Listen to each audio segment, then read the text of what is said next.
আসসালামু আলাইকুম everybody. Landlord এবং টেনেন্টদের জন্য আরেকটা সুন্দর ভিডিও। সেটা হচ্ছে ডিপোজিট প্রোটেকশন স্কিম। ল্যান্ডলর্ডের একটা দায়িত্ব উইদিন 30 ডেজ এর মধ্যে ডিপোজিটটা ডিপোজিট প্রোটেকশন স্কিমে সিকিউর করা বা প্রোটেক্ট করা। সেজন্য গভর্নমেন্টের ৩ টা অ্যাপ্রুভ স্কিম রয়েছে। একটা হচ্ছে ডিপিএস ডিপোজিট প্রোটেকশন স্কিম, আরেকটা হচ্ছে মাই ডিপোজিট এবং থার্ডটা হচ্ছে tenancy deposit scheme TDS. Tenancy deposit স্কিমটা সাধারণত স্টেট এজেন্টরা ইউজ করে থাকেন। আর ডিপিএস যেটা সেটা হচ্ছে লার্জেস্ট, ম্যাক্সিমাম ল্যান্ডলর্ডরা এটা ইউজ করে থাকেন। আর এই ডিপোজিট স্কিমে প্রোটেক্ট করতে হবে ল্যান্ডলর্ডকে উইদিন 30 ডেজ এর মধ্যে। ডিপোজিটটা পাওয়ার পর 30 ডেজ এর মধ্যে আপনি যদি না করেন, আপনি কিন্তু একটা বিপদে পড়তে পারেন। সেটা বিপদটা কি? সেটা হচ্ছে আপনার টেনেন্ট যদি বুদ্ধিমান হয়, আপনাকে সু করতে পারবে।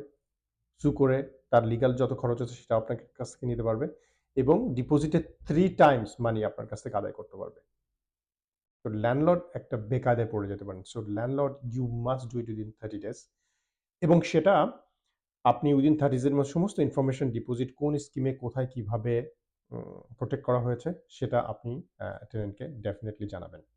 আর যদি না জানান, আপনি আপনার যেই এভিকশন নোটিস সেটা কিন্তু দিতে পারবেন না। সে ডিপোজিটটা যদি কারেক্টলি সিকিউর না করা হয়, আপনি ফাইন হয়ে যেতে পারে আপনার 3 টাইমস একটা যেটার কথা বললাম। So you must do it. আরেকটা জিনিস জানা দরকার, ডিপোজিটটা কিন্তু ২ টা ভাবে অ্যা প্রোটেক্ট করা যায়। একটা হচ্ছে কাস্টোডিয়াল স্কিম, আরেকটা হচ্ছে ইনসিওরড স্কিম। কাস্টোডিয়াল স্কিমটা কি? কাস্টোডিয়াল স্কিম হচ্ছে ডিপোজিটের পুরা টাকাটা আপনি ওই যে ডিপোজিট প্রোটেকশন স্কিম আছে ওদেরকে দিয়ে দিবেন। ওরা নিয়ে নেবে ব্যাংকের মতো। নিয়ে ওরা সিকিউর করে রাখবে। টেনেন্সি যখন শেষ হবে তখন টাকাটা আ যদি টেনেন্ট পুরো টাকাটা পেয়ে যায়, পুরো টাকা টেনেন্ট নিয়ে নিবে। আর যদি না পায়, কিছু কাটাকাটি হয়, যদি আপনার ল্যান্ডলর্ড হিসেবে কোনো ড্যামেজ থেকে থাকে বা কোনো দাবি-দাবা থেকে থাকে, ডিপোজিট স্কিম কিছু টাকাটা ল্যান্ডলর্ডকে দিবে আর বাদবাকি টাকা টেনেন্টকে দিয়ে দিবে।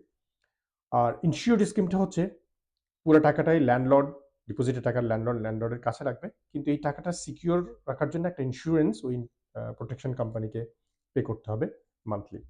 তো এটা সাধারণত মানুষ করে না। মেক্সিমাম ক্ষেত্রে যেই কাস্টোডিয়াল স্কিম যেটা ফ্রি, ওইটা সাধারণত করে থাকে। পুরো টাকাটা স্কিমকে দিয়ে দেয়, ওরা প্রোটেক্ট করে রাখে এবং এন্ড অফ দ্য টেনেন্সি টাকাটা ল্যান্ডলর্ডের কাছে, সরি, টেনেন্টের কাছে চলে যায় অথবা কিছু টাকা ল্যান্ডলর্ডের কাছে চলে যায়, ডিপেন্ডস।